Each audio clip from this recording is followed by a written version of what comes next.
नमस्कार, मैं हूं सुब्रत भट्टाचार्य और आप देख रहे हैं युग करवट न्यूज। कल सर्वदलीय बैठक के बाद प्रधानमंत्री नरेंद्र मोदी का एक टीवी पर संदेश आया जिसमें उन्होंने कहा कि चीनी सैनिक भारतीय सीमा में नहीं घुसे थे और हमारी कोई भी पोस्ट चीनी सैनिकों के कब्जे में नहीं है। इसे लेकर अब सवालों की झड़ी लगने लगी है।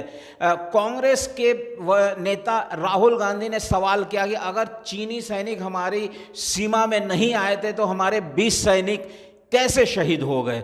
इसको लेकर आज हम हमारे स्टूडियो में प्रधान संपादक सलामत मियाँ जी की राय जानते हैं। सर, ये दोनों तरफ से एक तरह से दोनों विरोधाभास की बातें हो रही है। प्रधानमंत्री कह रहे हैं चीनी सैनिक नहीं घुसे थे और राहुल गांधी कह रहे हैं अगर नहीं घुसे थे तो हमारे सैनिक कैसे शहीद हुए। इस पूरे उसको आप कैसे देख रहे हैं?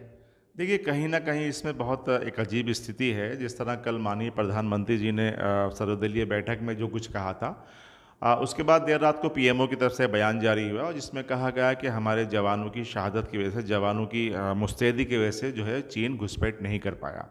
तो कहीं ना कहीं ये बात तो सही है कि घुसपैठ की पूरी तैयारी हो चुकी थी। अब इसको आप सरकार माने या ना माने, लेकिन कहीं हकीकत तो ही है।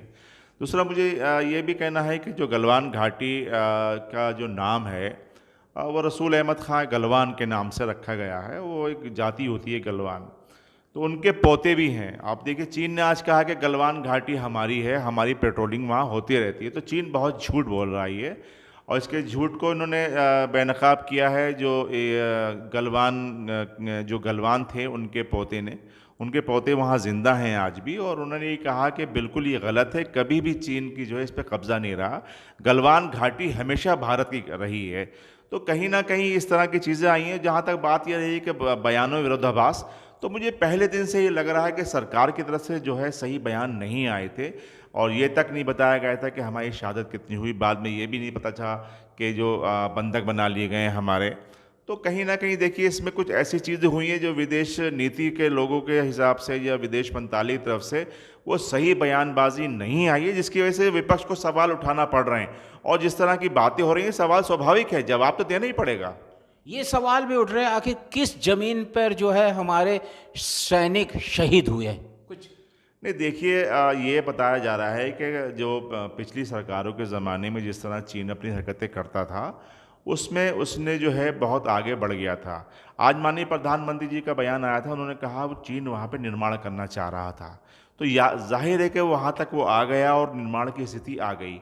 तो इसलिए जो जिस तरह से हमारे जवानों ने शहादत दी है, तो इसमें कोई दो राय नहीं है कि चीन घुसपैठ करने में काफ़ी हद तक कामयाब हो रहा था। ये सरकार की ओर से एक बयान आया कि जो पेट्रोलिंग के बाद सैनिक जो है अपने कैंप में लौट जाते हैं। उस दिन वो चीनी सैनिक अपने कैंप में नहीं लौटे थे। तो यही जानकारी के लिए जो हमारे मेजर थे सुरेश बाबू, वो अपने सैनिकों को लेकर वहाँ गए और धोखे से उनको मार दिया गया और कुछ किया गया। हाँ, देखिए, इसमें एक चीज़ बहुत आ रही है। ये बात चली थी, इसमें राहुल गांधी का पहले एक बयान आया था। उन्होंने कहा था कि वहाँ हथियार लेकर क्यों नहीं गए थे। तो विदेश मंत्रालय ने की तरफ से कहा गया था कि जो समझौते हुए हैं उसमें एलएसी के पास हथियार ले जाने की अनुमति नहीं है। तो जहाँ तक मुझे जानकारी मिली है, एक वरिष्ठ पत्रकार हमारे हैं, उन्होंने मुझे बताया है इस बात को लेकर कि बाईलास 6 में ये लिखा हुआ है कि जो पेट्रोलिंग जो होती है, जो दोनों तरफ से लोग पेट्रोलिंग करेंगे जवान, वो बिना हथियारों के करेंगे। लेकिन अगर वहाँ जाएंगे या बातचीत करेंगे तो उसमें कोई ऐसी बाउंडेशन नहीं थी कि हथियार नहीं गए। तो कहीं ना कहीं ये भी जो है, मुझे लगता है इसमें विरोधाभास है, और इसमें जो समझौते हुए हैं उसको सही तरह से उसके अध्ययन नहीं हो पा रहा है। ये कहा जा रहा है कि चीनी सैनिक पूरी प्लानिंग के साथ आए थे, डंडों में कील लगा के और तमाम तरह का वो लगा कर आए थे ताकि उस भारतीय सैनिकों पर ज़्यादा से ज़्यादा नुकसान हो सके। नहीं, ये बिल्कुल सही बात है, इसमें कोई दो राय नहीं है। वो बड़े बदतमीज़ और घिनौने तरीके से वो अपनी ना हरकतें करने आए थे, और लेकिन हमारे भारतीय जवानों ने उनको धूल चटा दी और हमने वहाँ पे बहुत उनको मारा। इसमें कोई दो राय नहीं, लेकिन वो बहुत वहशी तरीके से उन्होंने आए थे, और जिस तरह से देखिए चेहरे ख़राब कर दिए गए हमारे जवानों के। बहुत वहशियाना तरीके से उन्होंने वार किया था। लेकिन जाबाज जवानों को सलाम कि उन्होंने जो है शहीद होते होते भी उनको जो है पूरे दांत उनके खट्टे कर दिए। तो इसमें कोई दो राय नहीं है कि देखिए, चीन तो अपनी पूरी तैयारी से आया था, लेकिन जवानों ने पूरा जवाब दिया है, इसमें कोई दो राय नहीं है। कल सर सर्वदलीय बैठक में बसपा अध्यक्ष मायावती और एनसीपी के अध्यक्ष शरद पवार ने प्रधानमंत्री द्वारा उठाए गए कदमों का स्वागत किया है। एलजेपी के पासवान ने भी स्वागत किया। क्या कहेंगे, ऐसा लगता है कि इसमें सरकार को सभी दलों का समर्थन मिल रहा है? ना, बिल्कुल मिल रहा है और मिलना भी चाहिए। इस वक्त देखिए, बात ये नहीं है कि हम नुक्ताचीनी सरकार पे करें। अगर कहीं ना कहीं कोई कमी रही है तो हम सुझाव दे सकते हैं, लेकिन उसमें हम नुक्ताचीनी नहीं करना चाहिए। बात देश की है ये, और देश की जब बात आती है तो वहाँ पे सियासत नहीं होना चाहिए। मैं देख रहा हूँ कि आज प्रधानमंत्री को फिर उन्होंने ट्वीट किया है, उन्होंने बड़े सवाल किए हैं राहुल गांधी जी ने। तो ये सवाल करने का वक्त नहीं है। आप उनसे बात कर सकते हैं, मालूम कर सकते हैं। यदि कहीं ना कहीं कोई सरकार के स्तर पर कुछ कमी हो रही है तो आप उनको अपने सुझाव दे दिए, बट ये नहीं है कि उनको आप खिंचातानी कर रहे हैं। ये मुनासिब नहीं है। आइए इस पर बात करते हैं वरिष्ठ पत्रकार कुलदीप तलवार जी से, जिनको जो है पाकिस्तान और चीनी मामले में बहुत गहराई से जानकारी है। आइए उन पे फोन पर बात करते हैं।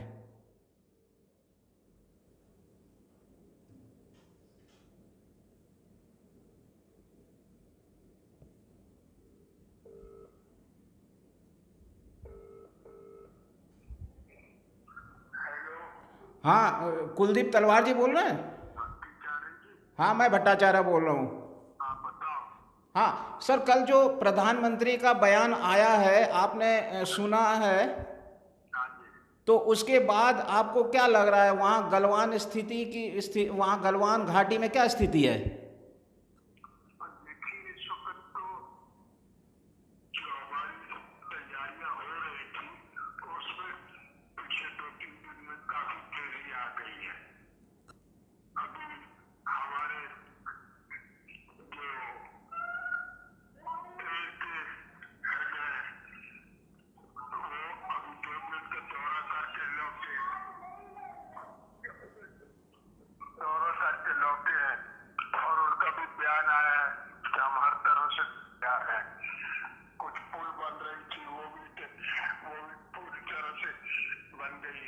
जी। सड़कों पर भी निर्माण तेजी से हो रहा है।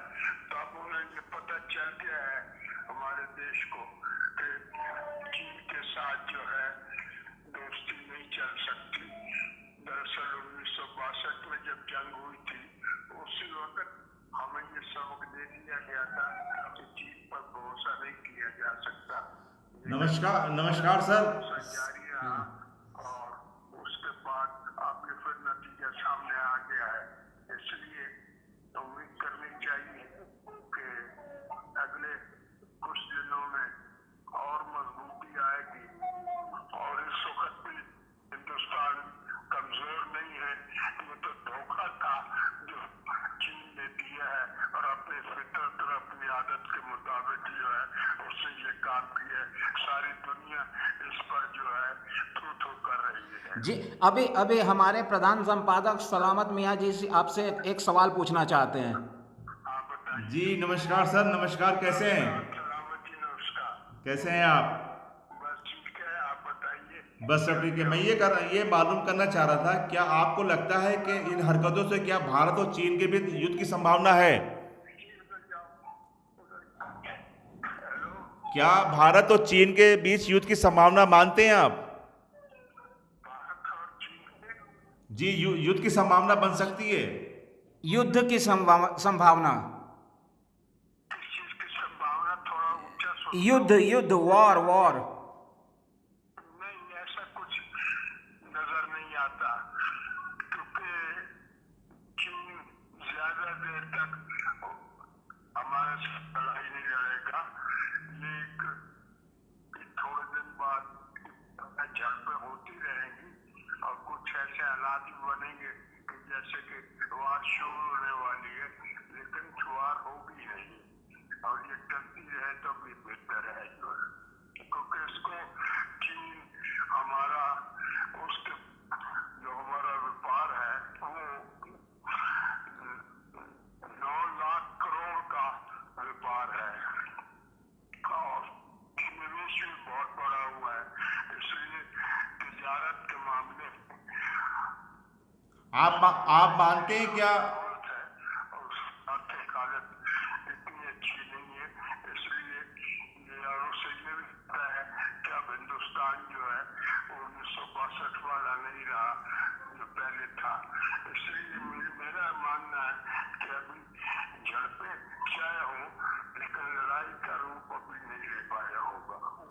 मेरा एक सवाल है तलवार जी, हाँ जी। मेरा एक सवाल है कि जिस तरह डोकलाम विवाद को सुलझाया गया, हाँ जी। क्या गलवान घाटी विवाद को सुलझाने में कहीं कोई चूक हुई है क्या? देखिए, कोई चूक, कोई गोली तो चली नहीं और 20 आदमी शहीद हो गए। अब हर आम आदमी उसको समझाया जा रहा है कि एक समझौता जिसकी वजह से गोली चलाने पर मुमानियत थी, लेकिन आम आदमी गले से ये बात उतर नहीं रही। कैसा क्या समझौता था कि फौजी फ्रंट पर है और वो गोली नहीं चला रहा है। ठीक है, वो समझौता था, उसके मुताबिक हमारे आदमियों ने गोली नहीं चलाई, लेकिन चीन ने जो है वो लोहे की राडों से हमारे जवानों को शहीद किया। तो ये धोखा ही दिया उसने और कुछ नहीं किया। जी हाँ, धन्यवाद सर। अच्छा, शुक्रिया। ठीक है, तो ये थे कुलदीप तलवार, वरिष्ठ पत्रकार, जो बता रहे थे कि भारत और चीन के बीच अभी युद्ध जैसी कोई नौबत नहीं आई है। क्या कहें सर? बिल्कुल सही कहा कि आप बहुत वरिष्ठ पत्रकार हैं और काफ़ी लेखन भी उस पर करते हैं, लिखते भी रहते हैं बहुत ज़्यादा, बहुत गहराई के साथ दौरे भी करे इन्होंने कई वहाँ के। और मुझे सही लगता है, जैसे भी तलवार जी कह रहे थे कि हमारे साथ उसका कारोबार बहुत बड़ा कारोबार है, हम बहुत उस चीन का बहुत बड़ा बाज़ार है हमारे यहाँ। तो मुझे लगता नहीं कि उस तरह हरकतें करेगा कि हमसे शायद दोबारा कोई पंगेबाजी करे। लेकिन सवाल यही है कि अब जिस तरह से वो घुस आया है या जितनी घुसने की कोशिश कर रही है उसको लताड़ना तो पड़ेगा। और जैसे माननीय प्रधानमंत्री जी ने कहा था कि 1 इंच ज़मीन ना हम उसको नहीं देंगे, तो इस बात को ज़मीनी तौर पर लाना पड़ेगा। यदि वो कहीं घुस भी गया है तो उसको वहाँ से लताड़ना पड़ेगा। अभी मैं देख रहा था कि जैसे कि नेपाल में भी स्थिति जो हो गई है, जो नेपाल ने नक्शा पास किया है, तो वहाँ भी कहीं ना कहीं अपनी उसने सीमाओं पे कुछ जो है अपनी गतिविधियां तेज़ कर दी है। तो सरकार को इस बारे में सोचना पड़ेगा कि ये छोटे छोटे लोग जो हैं ये आंखें दिखाने लगे हैं। तो इसलिए एक विदेश नीति और बैठ के सर्वदलीय बैठक बुला के सभी के साथ इस पर कोई इसमें पार्टी पॉलिटिक्स नहीं होना चाहिए, इस पर पूरी तरीके से काम होना चाहिए। आज वायुसेना अध्यक्ष एयर चीफ मार्शल भदौरिया ने लेह और श्रीनगर वायुसेना अड्डे का दौरा किया। उन्होंने कहा कि हमारी जो तीनों सेनाएं, चाहे वायुसेना, थल सेना, नौसेना, तीनों पूरी तरह तैयार है किसी भी दुस्साहस का जवाब देने के लिए। क्या सेना भी पूरी तरह से मतलब देख रहे हैं कि अगर कोई भी स्थिति ऐसी आती है तो हम पूरी तरह से सीमा की सुरक्षा के लिए तत्पर है? जी जी, बिल्कुल तत्पर हैं। और देखिए, जंगी जहाज़ तो तैनात भी कर दिए गए हैं और ऐसा नहीं है कि हम लोग कोई कहीं ना कहीं कमज़ोर हैं। और हम लोग पहले भी इस बात को कह चुके हैं, जज्बाती भी हैं, जज्बा भी है, हर चीज़ की हमारे पास कोई कमी नहीं है। बस इसमें जो सियासत हो रही है वो थोड़ा नहीं होना चाहिए, जो मुझे लग रहा है कुछ लोगों की तान खिंचाई हो रही है। हो सकता है कहीं ना कहीं कुछ कमियां हों, लेकिन उस कमियों का मतलब ये नहीं है कि आप उसको सार्वजनिक या उसको पब्लिक प्लेटफॉर्म पे या किसी और प्लेटफॉर्म पे उसको उठाएं। अगर हमारा देश का मामला है तो हम सुझाव दे सकते हैं। ये चीज़ें सही नहीं है, सवाल होना चाहिए, लेकिन सवाल एक तरीके में होना चाहिए और कहीं ना कहीं सवाल के साथ सुझाव भी होना चाहिए। क्या कल प्रधानमंत्री के बयान के बाद ये माना जाए कि यह विवाद अब सुलझ गया?